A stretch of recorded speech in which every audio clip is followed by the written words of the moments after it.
Our next topic in the first chapter of research methodology and introduction, this is types of research. So I'm going to explain the types of research. The first research is descriptive versus analytical. Descriptive research includes surveys and fact-finding inquiries of different kinds. The major purpose of descriptive research is the description of the state of affairs as it exists at present. देखिए, आप बहुत ही ध्यान से देखना in research को, क्योंकि आपके आगे फर्दर स्टडी में भी ये रिसर्च बहुत काम में आएगी. कैसे? क्योंकि जब आप रिसर्च करोगे किसी चीज़ के लिए तो उससे आपको पहले पता होना चाहिए कि जो आप रिसर्च कर रहे हो किस तरह की रिसर्च है. ठीक है ना? तो यहाँ पर मैंने आपको अभी बताया डिस्क्रिप्टिव रिसर्च के बारे में. तो डिस्क्रिप्टिव रिसर्च क्या इंक्लूड करती है? देखो, डिस्क्रिप्टिव रिसर्च में एक तो सर्वे किया जाता है. सर्वे एंड फैक्ट फाइंडिंग, जो कि एक्चुअल फैक्ट है उसको फाइंड करने के लिए इंक्वायरी की जाती है अलग अलग तरीक़ों से. The main major purpose of descriptive research is the description, व्याख्या करना of the state of affairs as it exist in present, जो कि प्रेजेंट में वर्तमान में रहे हैं, हो रहे हैं, उनके बारे में व्याख्या करना is the descriptive research. In social science and में क्या होता है, एंड बिजनेस रिसर्च में we quite often use the term ex post facto research. देखो, सोशल साइंस जो सामाजिक विज्ञान है उसमें हम सबसे ज़्यादा टर्म यूज़ करते हैं एक्स पोस्ट फैक्टो रिसर्च. ठीक है, for descriptive research studies. Main characteristics of this method is that the researcher has no control over the variables. Social science में सबसे ज़्यादा ऐसा होता है कि जहाँ पर रिसर्चर का कोई कंट्रोल ही नहीं होता अपने वेरिएबल्स पर. He can only report what has happened और व्हाट इज़ हैपनिंग. वो सिर्फ रिपोर्ट किस चीज़ के लिए करता है कि क्या हो चुका है और क्या हो रहा है. Most x post facto research projects are used for descriptive studies in which the researcher seeks to measure such items, for example, frequency of shopping, preferences of people or similar data. सबसे ज़्यादा कहाँ पर use होती है आपकी descriptive research? जहाँ पर आप कोई सामाजिक सोशल साइंस के बारे में आप जानना चाहते हो, जैसे कि जो फ्रिक्वेंसी ऑफ शॉपिंग, लोग कितने फ्रिक्वेंटली शॉपिंग करते हैं, उनके प्रेफरेंसेस क्या हैं, या उससे related similar data. Ex post facto studies also attempt by researcher to discover cause even. ठीक है, डिस्कवर क्या करता है रिसर्च? कॉजेज को, कारणों को डिस्कवर करता है. Even when they can not control the variables, जबकि वो जानता है कि वो वेरिएबल्स को कंट्रोल नहीं कर सकता. The methods of research utilize in descriptive research are survey method. ठीक है, सबसे ज़्यादा क्या है? Survey methods of all kinds. ठीक है, सर्वे करना है, ये आपकी क्या डिस्क्रिप्टिव रिसर्च है, including comparative and correlations method. ठीक है, तो ये तो हुई डिस्क्रिप्टिव रिसर्च जिसमें एक सर्वे किया जाता है, और सोशल साइंस से रिलेटेड ही ज़्यादातर ये रिसर्च सोशल साइंस में काम आती है, कि जहाँ पर आप जिसमें आपका कंट्रोल ही नहीं है आपके वेरिएबल्स पे. आप सिर्फ जो हो चुका है और जो हो रहा है उसके बारे में ही रिपोर्ट कर सकते हो, बाकी चीज़ों पर आपका कंट्रोल नहीं है. जबकि आपकी इन एनालिटिकल रिसर्च में क्या कर सकते हो? The researcher has to use fact और इंफॉर्मेशन ऑलरेडी अवेलेबल. रिसर्चर के लिए बहुत इजी हो जाता है. कैसे? क्योंकि उसको फैक्ट यूज़ करने हैं जो एक्चुअल में है, और इंफॉर्मेशन ऑलरेडी जो अवेलेबल है वो यूज़ करना है. उसका काम क्या करना है? उसका काम सिर्फ इतना है, analysis these two make a critical evaluation of the material. सिर्फ एनालाइज करना है, उसका क्रिटिकल इवेल्यूशन करना है, आलोचनात्मक उसकी व्याख्या करनी है. ठीक है, तो ये है आपकी एनालिटिकल रिसर्च. फिर उसके बाद नेक्स्ट है आपकी सेकेंड टाइप है रिसर्च का, अप्लाइड वर्सेस फंडामेंटल रिसर्च. देखिए, रिसर्च कैन इधर बी अप्लाइड. ठीक है, अप्लाइड हो सकती है, अप्लाइड यानी कि एक्शन रिसर्च, और फंडामेंटल. ठीक है, फंडामेंटल कैसी है? टू बेसिक, एकदम बेसिक हो और प्योर हो. ठीक है, applied research aim applied research का एम क्या है? Aims at finding a solution for an immediate problem facing a society. एकदम इमीडिएटली जो सोसाइटी फेस कर रही है प्रॉब्लम को, उसका सोल्यूशन फाइंड करना है अप्लाइड रिसर्च, ठीक है। और एन इंडस्ट्रियल बिजनेस ऑर्गेनाइजेशन, ठीक है, जहाँ जैसे आपका जो व्यावसायिक संगठन है या आपकी जो उद्योग है, इंडस्ट्रीज है, कि सडनली कोई एक सिचुएशन फेस कर रहे हैं और उसका तुरंत आपको सोल्यूशन चाहिए, उसके लिए आप एक रिसर्च कर रहे हो, जो आप रिसर्च करोगे उसे अप्लाइड रिसर्च कहते हैं, ठीक है। Where is fundamental research is mainly concern with generalisations with the formulation of a theory, जो किसी थ्योरी से थ्योरी के फॉर्मुलेशन से रिलेट करते हैं कि आपको थ्योरी क्रिएट करनी है, बनानी है with the formulation of a theory. Gathering knowledge for knowledge, ठीक है। अब आपको नॉलेज इकट्ठी करनी है नॉलेज के लिए, termed as pure and basic research, यानी कि आपको नॉलेज इकट्ठी करनी है नॉलेज देने के लिए, वो क्या है? आपकी fundamental research. Research concerning some natural phenomena और रिलेटिंग टू प्योर मैथमेटिक्स। आपकी फंडामेंटल मतलब कुछ फंडामेंटल है, फंडा हाँ किसी चीज़ के लिए, ठीक है, जहाँ पर आपको pure mathematics are example of fundamental research. जो आपकी प्योर मैथ्स है वो एग्जाम्पल है फंडामेंटल रिसर्च के लिए। Similarly research studies concerning human behaviour, जो रिसर्च स्टडी आपका ह्यूमन बिहेवियर से रिलेट करती है, कंसर्न करती है, carried on with the view to make a generalization about human behaviour are also example of fundamental research. But the research aimed at certain conclusion, say a solution, अगर कोई research but research M पर research का जो M क्या है? It certain conclusion, किसी conclusion पर पहुंचना भी है, कि जिसको हम सोल्यूशन कहते हैं। फेसिंग अ कंक्रीट सोशल और business problem is an example of applied research. Clear है? Research to identify social, economic, or political trends that may affect a particular institution, or the copy research. Research to find out whether certain communication will be read and understood, or the marketing research or evaluation research are example of applied research. Clear? Thus, the central aim of applied research is to discover a solution for some pressing practical problem. ठीक है, अब आपको clear कर दिया मैंने, और छोटे से मैं बता दिया था स्टार्टिंग में ही कि जहाँ पर सोसाइटी, ठीक है, सोसाइटी आपकी फेस कर रही है किसी प्रॉब्लम से, तो आपको एक इमीडिएट सोल्यूशन चाहिए उस प्रॉब्लम का, तो वो क्या है? आपकी applied research. Thus the where is basic research is directed, basic research is directed towards finding information that has a broad base of application and thus adds to the already existing organized body of scientific knowledge. ठीक है, these are applied and fundamental research. ठीक है, third है आपकी, third kind of research is quantitative versus qualitative. In quantitative research is based on measurement of quantity, as it described by its name itself, quantitative, यानी कि कुछ something amount है, ठीक है, अमाउंट है, कोई यूनिट है मेजरमेंट की, मेजरमेंट करता है क्वांटिटी को, और अमाउंट कहाँ पर एप्लीकेबल है? It is applicable to phenomena that can be expressed in term of quantity. जहाँ पर क्वांटिटी की बात आ जाएगी वहाँ पर आप बहुत ईजिली क्वांटिटेटिव रिसर्च अप्लाई कर दोगे, जबकि on the other hand qualitative research is concern with qualitative phenomena, जैसे कि फिनोमिना रिलेटिंग टू द और इन्वॉल्विंग क्वालिटी और काइंड. जहाँ पर क्वालिटी की बात आ जाएगी वहाँ पर आप क्वालिटी रिसर्च यूज़ करोगे, जहाँ पर क्वांटिटी की बात है वहाँ पर क्वांटिटी रिसर्च यूज़ करोगे. फॉर इंस्टेंस, ठीक है, when we are interested in investing in the reason for human behavior, जब हम ये इंटरेस्टेड हैं इस चीज़ को जानने में कि जो ह्यूमन का बिहेवियर है वो किस तरह से बिहेव करता है, ह्यूमन किस तरह से बिहेव करता है, कि why people think or do certain things, क्यों सोच रहे हैं लोग और क्यों ऐसा कर रहे हैं.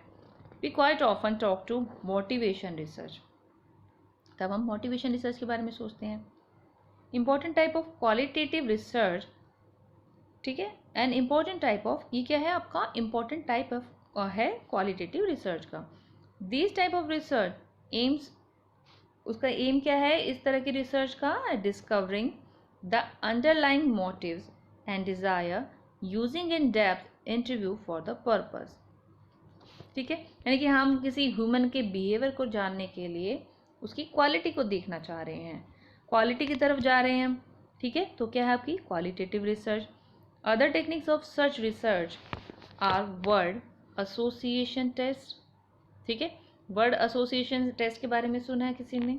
ठीक है, उसमें क्या किया जाता है कि एक बार तो आपको वर्ड्स की लिस्ट दिखा दी जाएगी, फिर उसके बाद कुछ और चीज़ दिखा दी जाएगी स्क्रीन पर, जैसे कि सपोज प्रोजेक्टर पे या स्क्रीन पे कोई चीज़ दिखाई जाएगी। फिर कुछ देर के बाद आपसे उसी सीक्वेंस में जैसे उन्होंने बताया था वो वर्ड पूछे जाएंगे।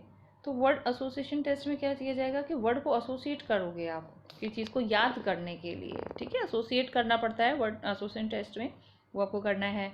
सेंटेंस कंप्लीशन टेस्ट, कोई सेंटेंस आपको दे दिए गए उसको कंप्लीट करना है। स्टोरी कंप्लीशन टेस्ट, कि आपको कोई स्टोरी आधी आपको बताई, आधी छोड़ दी और आपको कंप्लीट करने के लिए कह देते हैं। तो ये this kind of types of test and similar other projective techniques, ये टेक्निक्स लगाई जाती हैं जब वो आपके जो आपका क्वालिटेटिव रिसर्च की जाती है।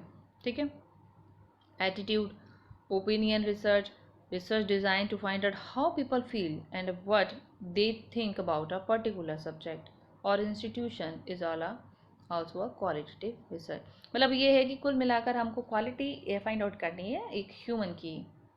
Qualitative research specially important in the behavioural science. अब आगे की बात ये कहते हैं कि क्वालिटेटिव जो रिसर्च है वो इम्पॉर्टेंट किसके लिए? बिहेवियर साइंस के लिए, बिहेवियरल साइंस, जहाँ पर हम लोगों को जो व्यवहार है उसको जानना चाह रहे हैं।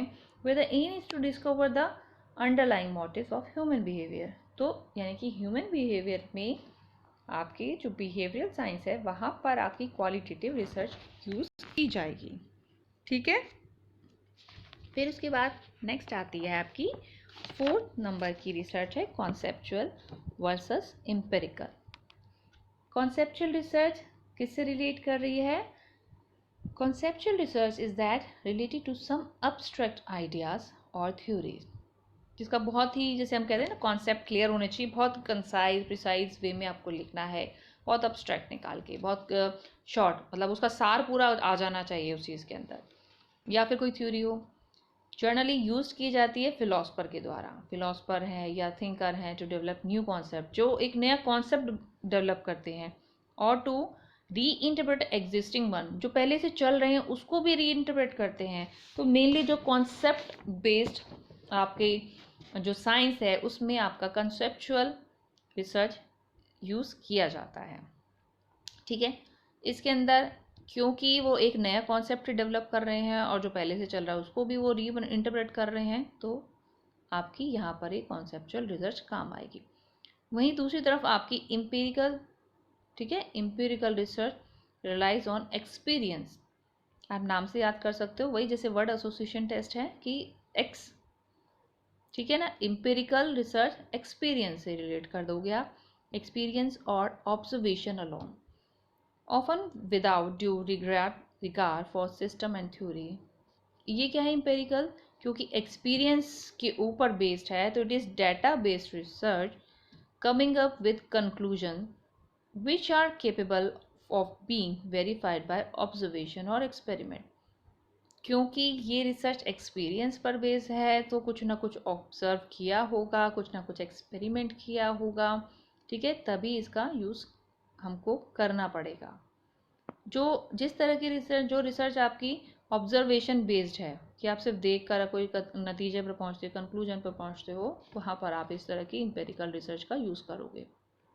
ठीक है, in such a research it is necessary to get at fact first hand, at first source, and actively to go about doing certain things to stimulate the production of desired information।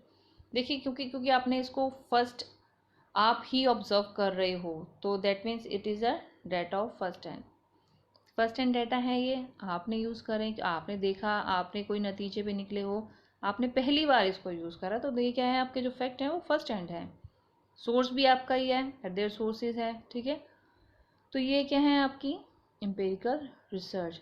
Empirical research is appropriate when proof is sought out, proof is sought that certain variable effect other variables in some way. ठीक है, वहाँ पर appropriate है आपके empirical research, जहाँ पर proof is sought that proof क्या निकालता है, certain variables effect other variables इन सब वे, कि एक कुछ वेरिएबल दूसरे वेरिएबल को किसी दूसरे तरीके से प्रभावित करते हैं, वहाँ पर आप एक एम्पेरिकल रिसर्च यूज़ करोगे। ठीक है, ये तो आपकी 4 मेन काइंड्स ऑफ रिसर्च हैं। फिर उसके बाद some other types of research भी हैं, जैसे कि longitudinal, laboratory research, exploratory research, historic research, conclusion oriented या decision oriented research.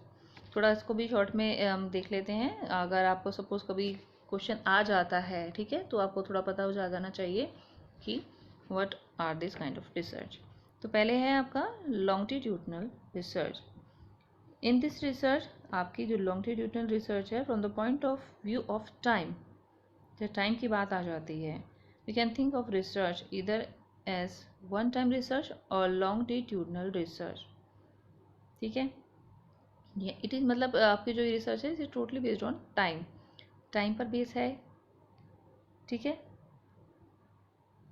In the former case research is confirm to a single time period, अगर कोई सिंगल टाइम पीरियड से है, where is the latter case the research is carried and over several time period, मतलब कोई ऐसी research है जो कि टाइम पर बेस्ड है इन टोटली। ठीक है, वो क्या है, लॉन्गिट्यूडनल रिसर्च। फिर उसके बाद है जैसे कि आपकी laboratory research, can be field setting research या फिर लेबोरेटरी रिसर्च भी हो सकती है, depending upon the environment in which it is to be carried out, कि वो किस तरह की परिस्थितियों में एप्लीकेबल है, यूज़ की जा रही है। Research can as well be understood at clinical और डायग्नोस्टिक रिसर्च। ठीक है, अब क्योंकि डायग्नोस की बात है तो सच रिसर्च क्या करती है, such research follow case study method और in depth approaches to reach the basic causal relations. Clear है कि कुछ रिसर्च ऐसी है जैसे आपकी जो लेबोरेटरी जो कि टेस्ट की जा सकती है, research can be field research और लेबोरेटरी रिसर्च और स्टिमुलेशन रिसर्च, वो कह सकते हैं कि जो कि इन्वायरमेंट पर बेस्ड है, क्योंकि वास्तव में ऐसी परिस्थितियाँ उत्पन्न हो रही हैं। क्लियर, उसके बाद नेक्स्ट है आपका एक्सप्लोरेटरी। ठीक है, तो एक्सप्लोरेटरी और द रिसर्च में भी एक्सप्लोरेटरी रिसर्च एक्सप्लोरेटरी भी हो सकती है और इट मे बी फॉर्मुलेट भी की जा सकती है। ऑब्जेक्टिव क्या है आपका एक्सप्लोरेटरी रिसर्च का, is the development of hypothesis. देखिए मेन जो रिसर्च का जो एम होता है रिसर्च में भी एक्सप्लोरेटरी, ठीक है, कैसे, development of hypothesis rather then the testing. किसी भी देखिए रिसर्च का सब रिसर्च बहुत अलग अलग तरह की होती हैं, डिपेंड करता है कि आप कौन सी रिसर्च कर रहे हो।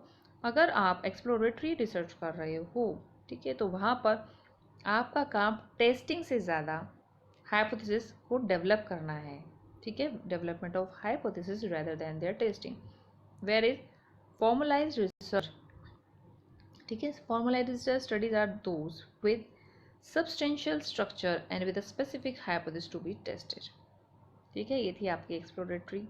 फिर इसके बाद आ जाता है आपका हिस्टोरिकल रिसर्च क्योंकि हिस्ट्री बेस्ड रिसर्च लगती है, ठीक है, तो which utilise historical sources like document, remains etcetera to study events और idea of the past.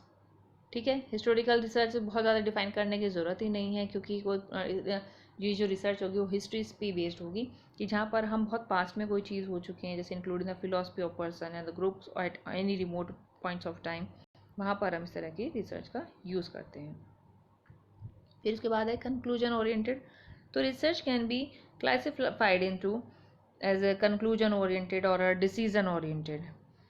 While doing conclusion-oriented research, a researcher is free to pick up a problem. The conclusion-oriented research में जो researcher है बहुत free है एक problem को pick करने के लिए। Redesign inquiry, वो inquiry करने का जो तरीका है उसको भी redesign कर देता है। As he proceeds and he prepare to conceptualize as he wishes, जैसा वो चाहता है उसको वैसे वो modify कर सकता है। वो क्या है आपकी conclusion-oriented research। Decision oriented research क्या है, always need always for the need of decision maker and a researcher in the case is not free to upmark upon research according to its own inclination, कि वो free नहीं है जैसा वह सोचता है उसको करने के लिए, ठीक है, वो फ्री नहीं है अपनी डिसीजन ओरिएंटेड रिसर्च में। Operation research is an example of decision oriented, ठीक है, उसमें वो डिसीजन नहीं ले रहा, जैसे सब लोग ऑपरेशन रिसर्च है, since it is a scientific method, ठीक है, of providing executive department with a quantitative basis for decision regarding operation under its control. So these are the types of research, 4 main types of research and some other types of